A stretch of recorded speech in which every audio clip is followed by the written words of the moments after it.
حاضرین مسجد، السلام علیکم ورحمۃ اللہ وبرکاتہ۔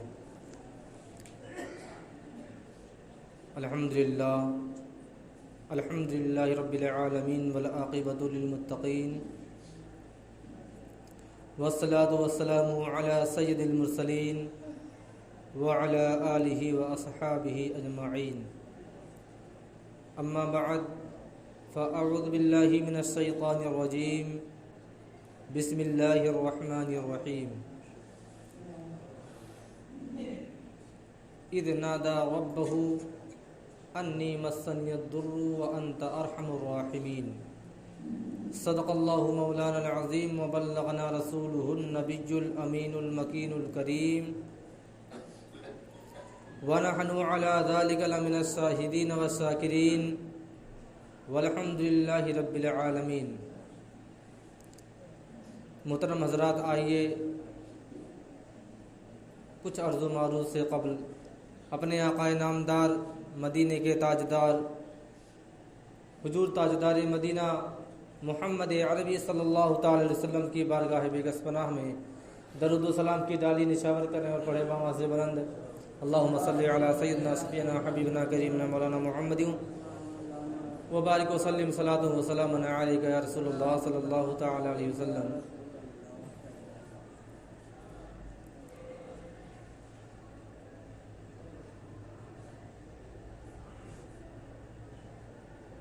محترم سامعین،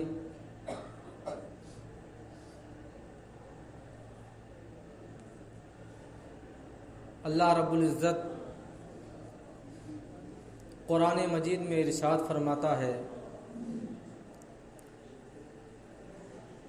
اذ نادى ربه انی مسنی الضر وانت ارحم الراحمین۔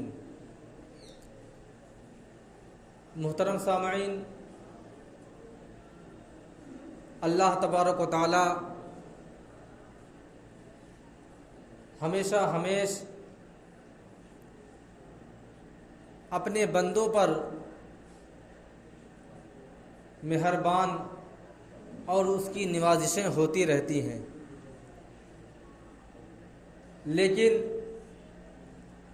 جب سے دنیا قائم ہوئی اور آج تک اللہ رب العزت کے بندوں میں کچھ ایسے بھی بندے آتے رہے جو اپنی تمام تر مصیبتوں کو، تمام تر پریشانیوں کو درکنار کر کے اللہ رب العزت کی اور اس کی وحدانیت کا اقرار بھی کرتے رہے اور اس کا شکر بھی ادا کرتے رہے۔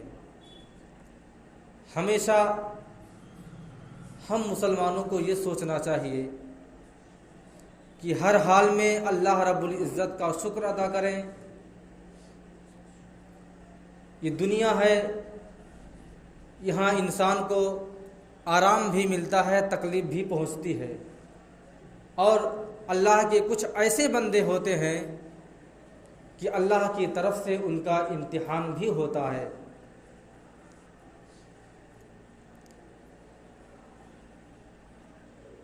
ہمیں یہ خیال رکھنا چاہیے کہ اپنی زندگی کو بسر کرنے میں ہمیشہ اپنے سے نیچے استر کے لوگوں کو دیکھ کے چلنا چاہیے، یعنی اپنی زندگی جو ہمیں بسر کرنی ہے، اپنے سے کمزور لوگوں کو دیکھنا ہے، اپنے سے نیچے اور جو غریب طبقے کے لوگ ہیں انہی کو دیکھ کر کے اپنی زندگی کو بسر کرنا ہے، کیونکہ اگر آپ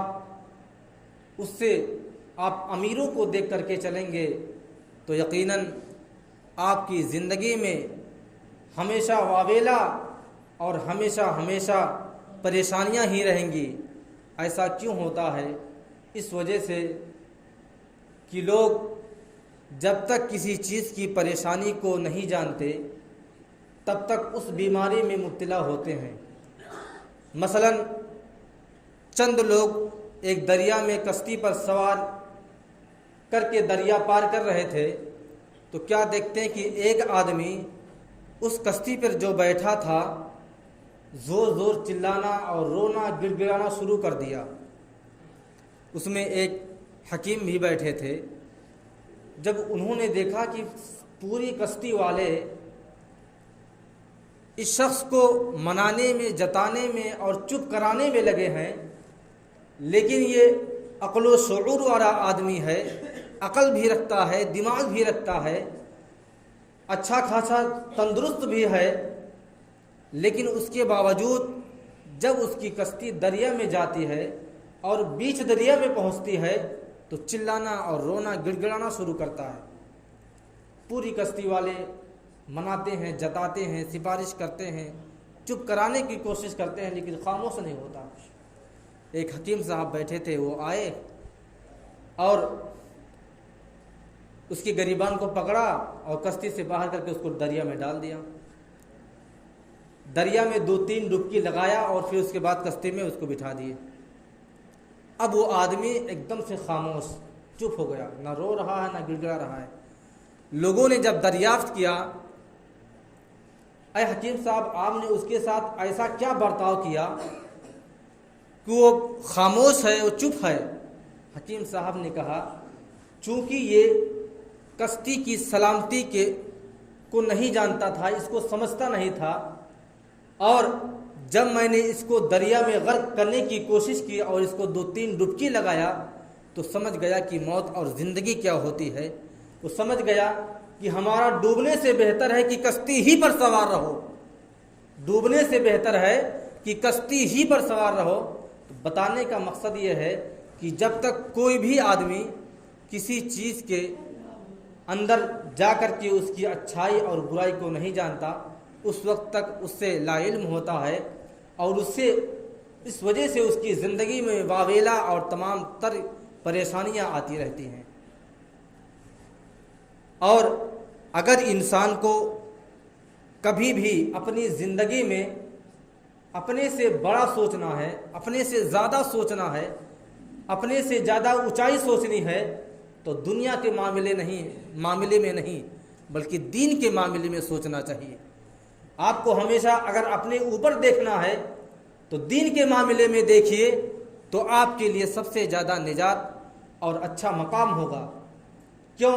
اس وجہ سے کہ اگر آپ دنیا میں اپنی زندگی بسر کرنے میں اگر آپ اپنے سے بڑوں کو دیکھیں گے، دولت و ثروت میں دیکھیں گے، تو یقیناً آپ اگر ایک غریب آدمی ہیں تو آپ کی زندگی میں واویلا پیدا ہو جائے گا، اور ہر دروازے پر آپ کو ٹھکرایا جائے گا، کیونکہ آپ کی جو سوچ ہے وہ کروڑ پتی، ارب پتی، خرب پتی بننے کی ہے۔ اور اللہ رب العزت جب جسے چاہتا ہے، جتنی چاہتا ہے دولت عطا کرتا ہے۔ کسی کے سوچنے سے، کسی کے غور کرنے سے، کسی کو فکر کرنے سے، ٹینشن لینے سے اس کو دولت نہیں مل جاتی۔ اور اگر آپ اپنی زندگی میں اپنے سے بڑوں کے بارے میں سوچیں گے کہ فلاں شخص بڑا امیر آدمی ہے، کیسے کمایا، کیسے کیا کیا، اتنا بڑا آدمی ہو گیا، تو جتنا اس کے بارے میں آپ سوچتے جائیں گے اتنی ہی زیادہ پریشانی آپ کی زندگی میں لاحق ہوتی جائے گی۔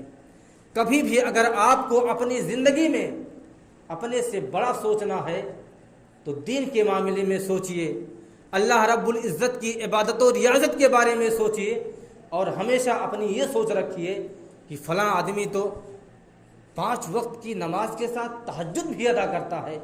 اب آپ کو سوچنا ہے کہ مجھے اس سے آگے گزر جانا ہے، اور یقیناً اگر آپ اس میں اگر اپنی سوچ اچھی اور پختگی رکھیں گے اپنی سوچ میں، تو یقیناً آپ اس سے آگے نکل سکتے ہیں۔ آپ کو اپنے سے زیادہ سوچنا ہے تو دین کے معاملے میں سوچئے، اور یہ سوچئے کہ فلاں شخص تو زکوٰۃ دیتا ہے، اور آپ یہ سوچئے کہ وہ زکوٰۃ اگر دیتا ہے تو میں تو زکوٰۃ بھی دوں گا، صدقہ بھی دوں گا، خیرات بھی دوں گا، اور دیگر غریبوں کے مکانات میں اپنے دولت کو خرچ بھی کروں گا۔ ہمیشہ یہ سوچ رکھنی چاہیے۔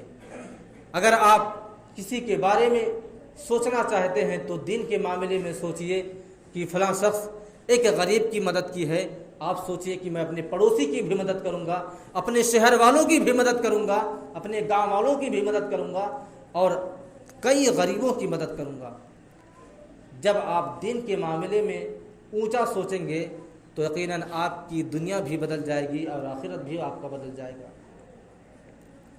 میں نے جس آیت مقدسہ کی تلاوت کا شرف حاصل کیا تھا، اللہ رب العزت فرماتا ہے اذ نادى ربه انی مسنی الضر وانت ارحم الراحمین، ایک نبی کی متعلق ہے کہ اللہ تبارک و تعالیٰ نے اپنے تمام انبیاء کرام میں صرف 2 اپنے نبیوں کو دولت و ثروت بے شمار بے انتہا دی تھی، جس کا کوئی شمار ہی نہیں ہے۔ ایک تھے حضرت سلیمان علیہ السلام اور دوسرے نبی تھے حضرت ایوب علیہ السلام۔ لیکن حضرت ایوب رضی اللہ تعالیٰ عنہ اللہ تبارک و تعالیٰ کے وہ برگزیدہ پیغمبر تھے، ایسے نبی تھے کہ جب جتنی بھی دولت آپ کو اللہ تبارک و تعالیٰ نے دی تھی ہمیشہ آپ اس کا شکر ادا کرتے تھے، اور آپ کو اللہ تبارک و تعالیٰ نے صرف 3 لاکھ جماعت کا نبی بنایا تھا، یعنی آپ کی قوم میں پوری تعداد صرف 3 لاکھ کی تھی، اور آپ اپنی زیادہ تر زندگی اللہ رب العزت کی وحدانیت کے اعلان میں گزار دیے، لیکن ان 3 لاکھ لوگوں میں سے صرف 100 ہی لوگ ایمان لائے تھے، باقی سب کافر ہی کافر تھے۔ آج ہم بھی ہیں، اپنی زندگی جو بسر کر رہے ہیں، ہماری تعداد کم نہیں ہے، خالی سوچ کم ہے، ہماری طاقت کم ہے، اور ہم اپنا طاقت اور حربہ کم استعمال کرتے ہیں۔ لیکن اس وقت سوچئے کہ 3 لاکھ لوگوں میں صرف 100 ہی لوگ ایمان لائے تھے، اور ان تمام قوموں میں پوری تعداد اگر مسلمانوں کی جوڑ لی جاتی تو حضرت ایوب علیہ السلام کے رشتہ دار، ناتے دار، پٹیدار، خاندان سب کو لے کر کے صرف 1,000 مسلمان تھے۔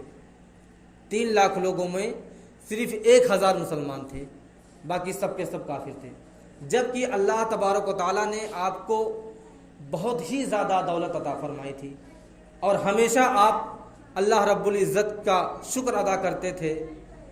آپ کو اللہ تبارک و تعالیٰ نے اونٹ عطا کیے تو اتنے اونٹ عطا کیے کہ اس کی کوئی گنتی نہیں کر پاتا تھا۔ آپ کو اللہ تبارک و تعالیٰ نے بھیڑ عطا کیے تو اتنا زیادہ دولت دے دیا کہ بھیڑ انگنت۔ آپ کو اللہ تبارک و تعالیٰ نے ہر پھل کے الگ الگ باغات عطا کیے تھے۔ اللہ تبارک و تعالیٰ نے آپ کو اتنی دولت عطا کی تھی کہ جیسے مثلا اگر سیب ایک پھل ہے تو سیب کا الگ باغ تھا آپ کا، نہ جانے کتنے ایکڑوں میں کتنے دوری میں وہ باغ پھیلا تھا، لیکن آپ اللہ تبارک و تعالیٰ کی اتنی عبادت و ریاضت کرتے تھے تو شیطان کو دیکھا نہ گیا، کیونکہ قرآن شریف میں بھی ان الشیطان للانسان عدو مبین، انسان کا کھلا ہوا دشمن شیطان ہے، ہمیشہ دشمنی میں لگا رہتا ہے اور سوچتا ہے کہ کیسے اس کو بہکاوے میں لایا جائے۔ تو تمام فرشتوں کو اللہ تبارک و تعالیٰ نے حکم دیا کہ ہمیشہ اپنی رحمتیں، میری رحمتیں اور ایوب کے لیے آپ ان کی خبرگیری کے لیے جاتے رہیں۔ جب شیطان دیکھتا ہے کہ اللہ تبارک و تعالیٰ نے ان کو اتنی مال و دولت بھی دے دیا ہے اور تمام فرشتے ان کے رحمت ان پر برساتے ہیں، آخر میں وجہ کیا ہے، شیطان کو برداشت نہیں ہوا اور پہنچ گیا آسمان پر، اور فرشتوں سے پوچھا کہ آپ لوگ کہاں جا رہے ہیں؟ کہا کہ ہم تو ایوب علیہ السلام کے مدحت میں جا رہے ہیں، ان کے شکریہ میں جا رہے ہیں، ان پر رحمت برسانے جا رہے ہیں۔ تو شیطان نے کہا کہ ان پر رحمت برسانے کا کیا فائدہ؟ کہا کہ ارے وہ اللہ کا شکر ادا کرتے ہیں، اس وجہ سے وہ اللہ تبارک و تعالیٰ کی اتنی عبادت و ریاضت کرتے ہیں، اس لیے۔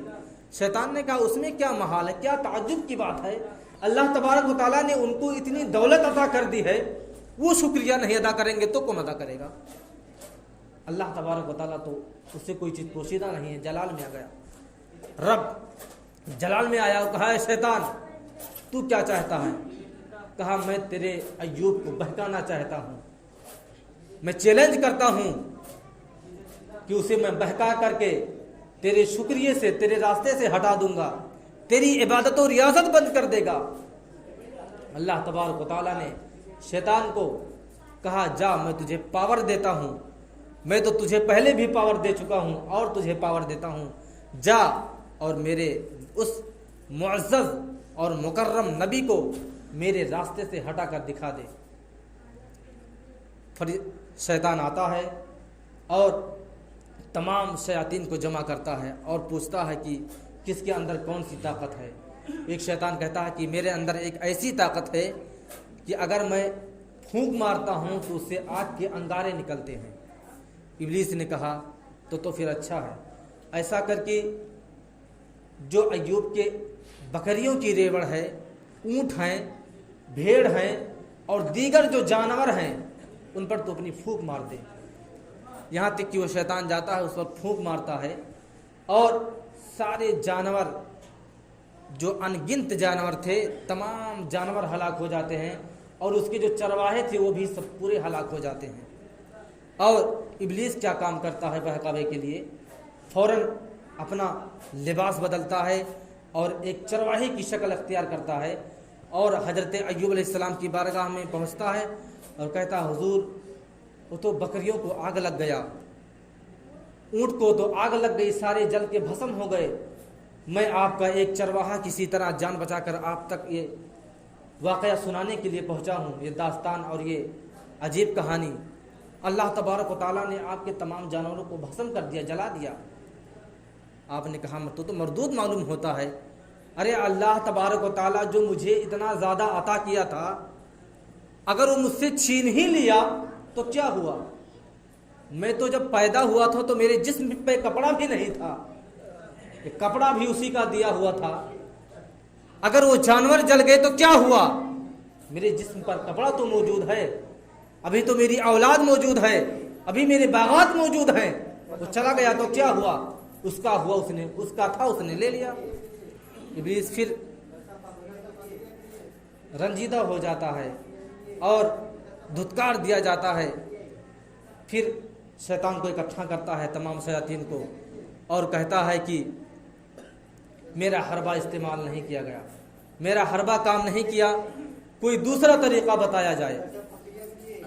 ایک شیطان نے کہا کہ میرے اندر ایسی طاقت ہے کہ میں ایسی آندھی چلاتا ہوں کہ پرانے سے پرانا درخت بھی اپنی جڑ سے اکھڑ جاتا ہے۔ ابلیس نے کہا تب تو بڑا اچھا ہے، اس کے تو سینکڑوں باغات ہیں، ہر پھل کے الگ الگ باغ ہیں، تو ان باغات کو اکھاڑ دے۔ پھر شیطان ایسی آندھی لاتا ہے کہ تمام باغات کے ہر درخت جڑ سے اکھڑ جاتے ہیں اور وہ ایک باغبان کی شکل میں آتا ہے ایوب علیہ السلام کی بارگاہ میں اور کہتا ہے کہ آندھی آئی اور سارے باغات اکھڑ گئے، سارے درخت ختم ہو گئے، وہ تو اڑ گئے، نیست و نابود ہو گئے۔ حضرت ایوب علیہ السلام پھر ایک دم آرام سے، کیا ہوا؟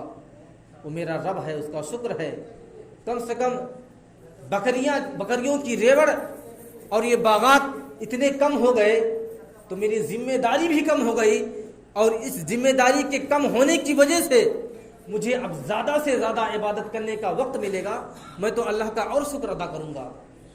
شیطان پھر مایوس ہو جاتا ہے اور واپس چلا جاتا ہے۔